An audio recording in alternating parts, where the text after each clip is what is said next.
Ik wil in ieder geval wel aan dat wij altijd in deze zaak open staan voor alle ideeën en mogelijkheden die er binnen. Ik richting Bouke Vaatstra als huiddag van het vermelde Marianne, om te komen tot een oplossing. En wij bloeien daar open voor staan. Dat wil nog niet zeggen dat we dit verzoek nou gelijk zal accepteren, maar daar komen we wel op waarom. Want waarom zoen je dat net wel? Je hebt toch eigenlijk niet te verliezen? Dat zij zelf nog een onderzoek doen willen om alles uit te sluiten of helder te krijgen? Ja, nou, we hebben natuurlijk een zaak die nog steeds rint.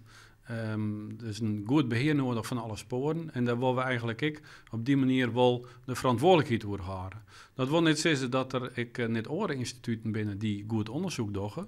Maar op dit moment hebben wij daar geen enkele reden toe om te veronderstellen dat wij onderzoek nalitten hebben, dan wel niet juist verricht hebben. Dus keek ik oors omdenken en zei ze van, we hebben niks te verliezen, dus lid het maar onderzoekje. Dat komt de gemoedsrest van Huid Vaatstra ten goede. Nou, dat is ook wel zo. En daarom zeg ik van dat wij hier staan voor een gesprek oors mij de heer Vaatstra, om te komen totdat hij wel wat meer vertrouwen in justitie heeft. Maar dat het niet te maken maar dat wij denken dat we in dit punt nou fout maken hebben. Zij is het niet. Maar als je dan geen fout maken hebt, dan kun je het onderzoek nog eens terug oren uitvieren en dan komt er misschien wel je hemzelfde conclusies uit. Dat kan wel zo wezen, maar het is een ontzettend uitgebreid onderzoek. En voordat dat alle aspecten oerdroegen moet worden, dat is niet zo simpel. Het is strafrechtelijk onderzoek, het is onder verantwoordelijkheid van het Openbaar Ministerie.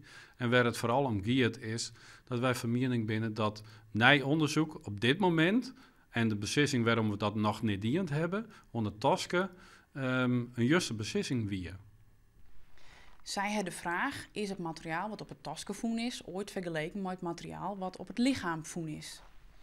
Ja, zoals ik alles jont heb, is dat onderzoek niet op een juiste wijze destijds, en dan hebben we het tot 2006, 2007 uitvoerd.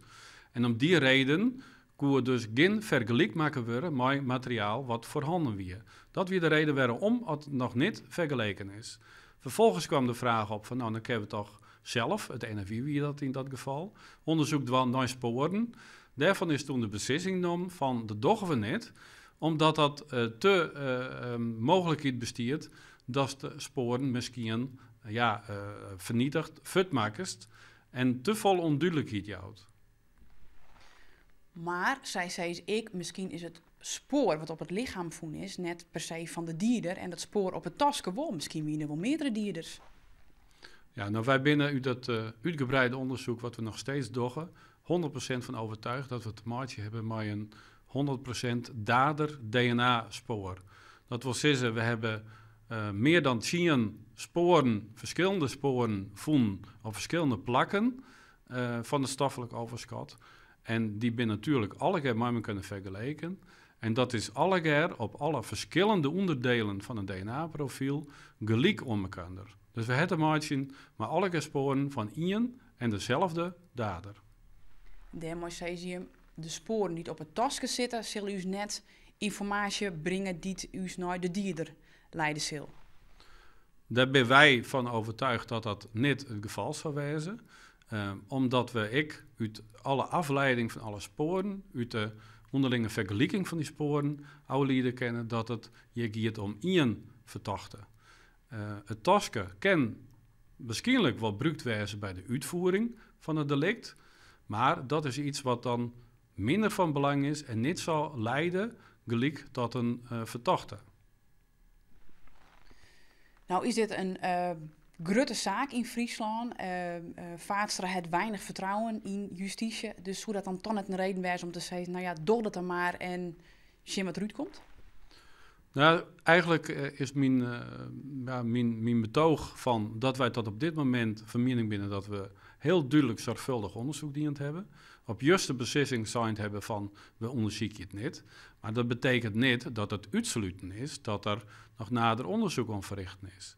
Ik ga aanjont dat het voor u op dit moment geen meerwaarde heeft om het tasken te onderzoeken. Nou, zo'n ooronderzoek wel wat daar oren inzichten leiden kunnen. Hè? Misschien denken mensen wel van ja, ze wilden het onderzoekje, maar als je het onderzocht hebt, dan weet je het ook niet. We hebben heel wat onderzocht. Ik zeker onder tasken en alle verschillende manieren hoe dat misschien aan gebruikt zou wijzen. Wij zijn van mening dat het niet gelijk hoeft te leiden tot nieuwe inzichten.